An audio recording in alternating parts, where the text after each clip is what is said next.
Tá bom, bom dia a todos. Vou dar continuidade nas apresentações que foram feitas aqui. Então, como a doutora Lia já me apresentou, meu nome é Patrícia Stanisch, eu sou nutricionista responsável pelo atendimento nutricional dos pacientes atendidos aqui no ambulatório da neuromuscular. Nosso atendimento, assim como o Eduardo já comentou, acontece às quintas-feiras, no período da manhã. Bem, eu vou trazer alguns conceitos de como a nutrição pode interagir e ajudar no tratamento da esclerose lateral-amiotrófica. Nós temos alguns conceitos de nutrição, conceitos gerais, relacionados aos princípios básicos da nutrição. Então, a nutrição, ela tem por objetivo trazer ao organismo, fornecer ao organismo todos os nutrientes necessários para que todos os processos biológicos aconteçam com resultados positivos. Então, a nutrição nos traz a possibilidade de receber energia através dos alimentos, de receber proteínas, vitaminas e minerais, que são substâncias que controlam e regulam todas as funções respiratórias, cardiovasculares, de sistema nervoso central e de qualquer atividade motora que o indivíduo precisa realizar. Então, a nutrição, ela está pautada em 4 grandes pilares. O primeiro pilar é o pilar da qualidade. Os alimentos podem ser ingeridos de forma de melhor qualidade ou pior qualidade. Então, o ato de alimentar-se, ele traz consigo, além do prazer, a oferta de nutrientes, como eu já disse anteriormente. Então, é muito importante que a alimentação seja uma alimentação de qualidade, uma alimentação variada, que eu já vou me aprofundar nisso. Em relação à quantidade, para que nós possamos receber todos os nutrientes que eu comentei, há uma quantidade mínima para a ingestão alimentar. Quantidades essas distribuídas entre os principais nutrientes que compõem a nossa alimentação. O terceiro pilar seria a harmonia. A alimentação precisa estar composta de tal forma que se compreenda todos os grupos alimentares e que essa distribuição seja harmônica. Então, por exemplo, que a alimentação não seja uma alimentação de uma única cor, monocromática. Quando o prato tem uma única cor predominante, a nossa alimentação não é uma alimentação harmônica e muito provavelmente não é uma alimentação de boa qualidade. Então, para que a alimentação seja de boa qualidade e harmonia, nós temos que ter pelo menos 5 cores no nosso prato todos os dias. O verde, o vermelho, o branco, o roxo, entre outros. Então, buscar sempre essa questão da harmonia. E por último, a questão da adequação. Então, existe uma distribuição necessária para todos os indivíduos para que se mantenham saudáveis e especificamente nos pacientes com doença do neurônio motor, esclerose lateral amiotrófica, essa adequação é ainda de maior importância. Isso que vai garantir com que a nutrição traga todo o seu aspecto saudável. Se nós pudéssemos falar de uma forma mais informal, a alimentação saudável. O que nós sabemos sobre alimentação saudável?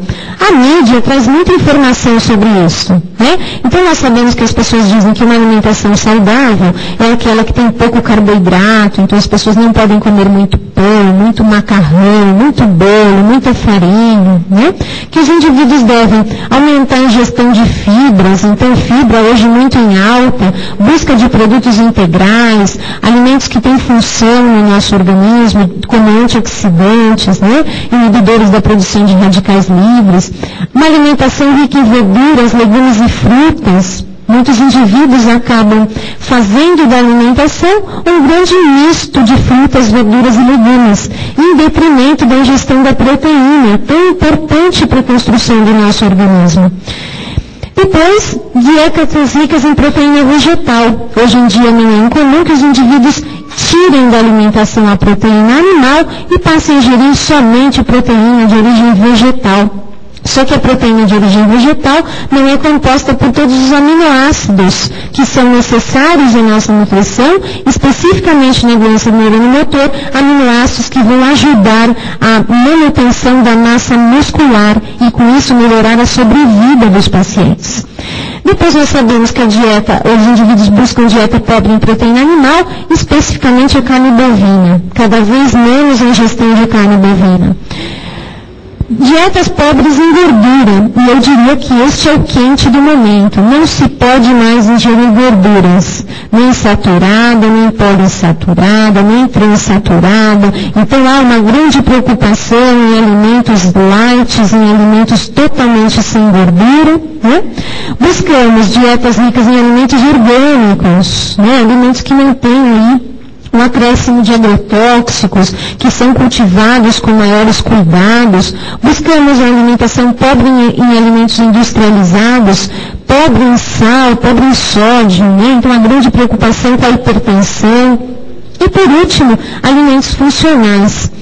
Eu, como boa nutricionista, não diria que isso daqui está errado, né? Isso aqui é muito importante, mas tudo na vida tem medida. E tudo que é demais traz problemas. Comer demais traz problemas, controlar demais também traz problemas. E quando você pensa na doença do neurônio motor, estes conceitos são importantes, são extremamente importantes. Seguir esses preceitos vão trazer uma vida saudável. No entanto, nós estamos falando de uma doença que traz consigo um gasto de energia muito grande, apesar de nós acharmos que pela imobilização as pessoas gastam menos, isso não é verdade, os indivíduos têm um gasto de energia muito grande, e por conta desta formação que se faz hoje em dia de uma forma massificada, os indivíduos passam a controlar a ingestão de alguns alimentos e com isso levando à piora da perda muscular e acentuando desta forma a evolução da doença. Então, eu venho trazer aqui um trabalho recente de 2008, onde se descreveu que o aumento de colesterol, triglicérides em indivíduos que têm doença do neurônio motor é preventivo para a evolução da doença. Né? Então nós sabemos hoje em dia que as pessoas que têm esclerose lateral-amiotrófica e que têm colesterol alto, os trabalhos mostram que as pessoas estão razoavelmente protegidas da evolução da doença. E isso vem totalmente contra todos os princípios que eu disse anteriormente. Né? Então todo mundo busca controlar colesterol. Como é que alguém vai dizer que colesterol é bom para proteger a doença? Né? Mas isso é um fato. Por isso não se trata mais, hoje em dia, a dislipidemia de pacientes com doença do neurônio motor, porque vai proteger a evolução da doença. E este autor muito ousado diz que nós devemos fazer dietas ricas em gorduras para esses pacientes. Né? Então, se até ontem não se comia creme de leite porque aumentava o colesterol, hoje pode, né?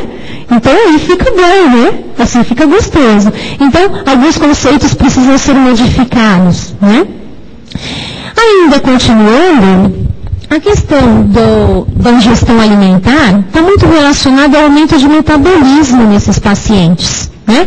Como eu disse, aumento do gasto de energia. E esse gasto de energia é basal, é energia mínima para que nós mantenhamos nossas funções vitais. Então, alguns estudiosos dizem que esse aumento do metabolismo, ele está relacionado à própria perda da massa muscular, está relacionado à disfunção da mitocôndria, trazendo aqui uma informação muito importante, que talvez a disfunção seja celular, muito mais do que somente a perda de massa muscular ou o gasto respiratório.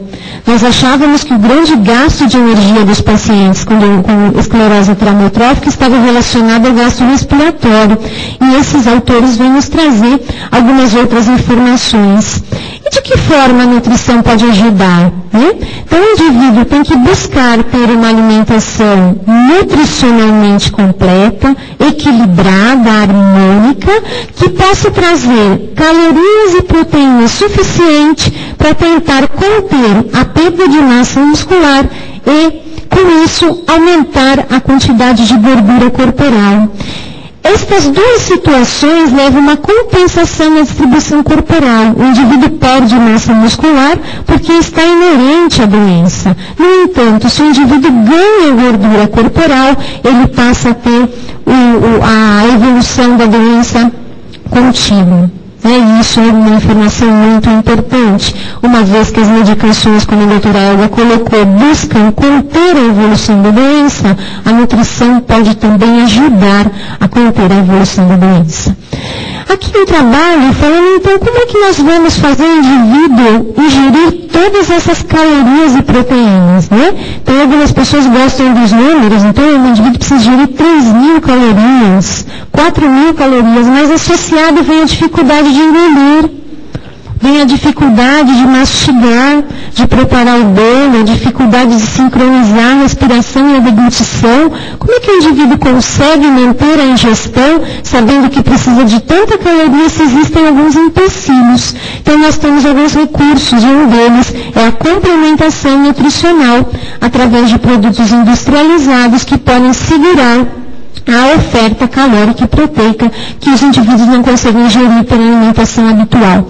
Então esse é um trabalho de 2004, onde nós fizemos a suplementação calórica e proteica. Desculpem a legenda que ficou ruim, mas o tracejado em vermelho são pacientes com doença do neurônio motor do tipo esclerose lateral amiotrófica, e o tracejado azul são os pacientes com doença do neurônio motor do tipo paralisia bulbar progressiva, aquela que acomete mais a fala e a deglutição. Então vocês observem que houve manutenção da relação de massa magra e massa gorda em ambos os grupos, com a utilização de suplementação nutricional, demonstrando que todos os pacientes que têm doença do neurônio motor precisam receber algum tipo de suplementação nutricional, de preferência uma suplementação calórica e proteica. Não só proteína, não só caloria. O indivíduo precisa de um misto de calorias e proteínas desenhado por um profissional nutricionista através de produtos específicos para situações especiais. E não com produtos desenhados para fisiculturistas, para atletas ou outras situações parecidas. O estado nutricional, essa grande preocupação em manter o estado nutricional, ela está muito bem definida, porque o estado nutricional hoje é considerado como um fator prognóstico independente para a evolução da doença. Os indivíduos que não apresentam alteração do estado nutricional importante têm maior sobrevida durante a evolução dessa doença. De que forma, então, isto acontece? Os indivíduos perdem ou têm depressão do estado nutricional por redução da ingestão alimentar, e aí a Adriana vai poder explicar melhor sobre essa parte da deglutição e dificuldade de ingestão alimentar, aumento do gasto energético, como eu já falei, levando a uma perda de peso e, em alguns casos, aparecendo a desnutrição, que é um estado clínico que acentua qualquer estado patológico, Então a desnutrição nunca é bem-vinda. Como é que nós sabemos que o indivíduo está desnutrido ou está perdendo a composição corporal? Nós devemos fazer essa avaliação através de medidas antropométricas, que quem tiver interesse, depois nas oficinas nós vamos poder mostrar. Mas existem algumas medidas que são de praxe. Uma delas é o peso e a altura. O peso é uma grande dificuldade, uma medida de algum tipo de dificuldade para aferição, uma vez que alguns pacientes não deambulam, não conseguem se manter em pé para serem pesados. No entanto, existem balanças de piso, no ambulatório nós temos uma, para quem já conhece, onde nós fazemos a aferição de peso. A estatura, existem fórmulas preditivas para se calcular a estatura quando o indivíduo não sabe referir a sua estatura. Depois nós precisamos referir algumas medidas fundamentais.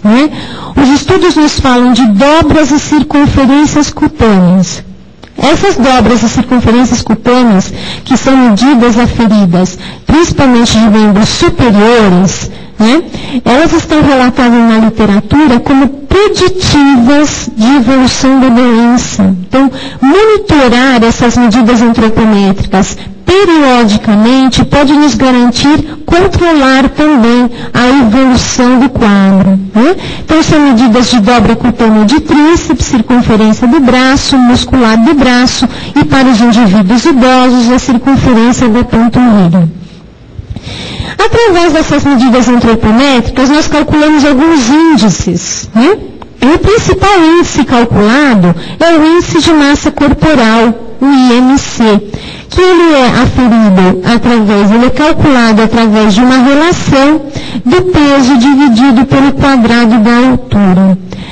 Através deste índice, nós conseguimos classificar os indivíduos, segundo a Organização Mundial da Saúde, os indivíduos idosos que apresentam valores entre 18,9 e 24,9 quilos por metro quadrado, são indivíduos que não têm alteração de estado nutricional.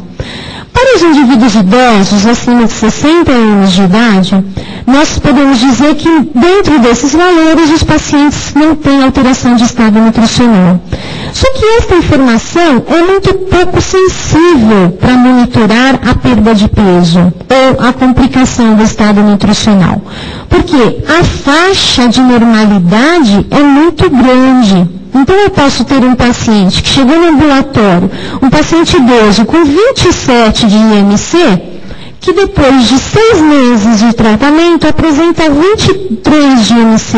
Ele continua normal do ponto de vista nutricional, segundo o índice de massa corpórea. No entanto, o que o indivíduo já perdeu de gordura corporal ou de massa muscular é suficiente para demonstrar que o estado nutricional piorou muito antes do IMC me dizer que o indivíduo está desnutrido. Nós não queremos saber se a pessoa está desnutrida, nós queremos que a pessoa não perca nem gordura corporal, nem massa muscular. Portanto, outras medidas precisam ser aferidas e nós precisamos ter cuidado que a classificação de adulto não serve para idosos.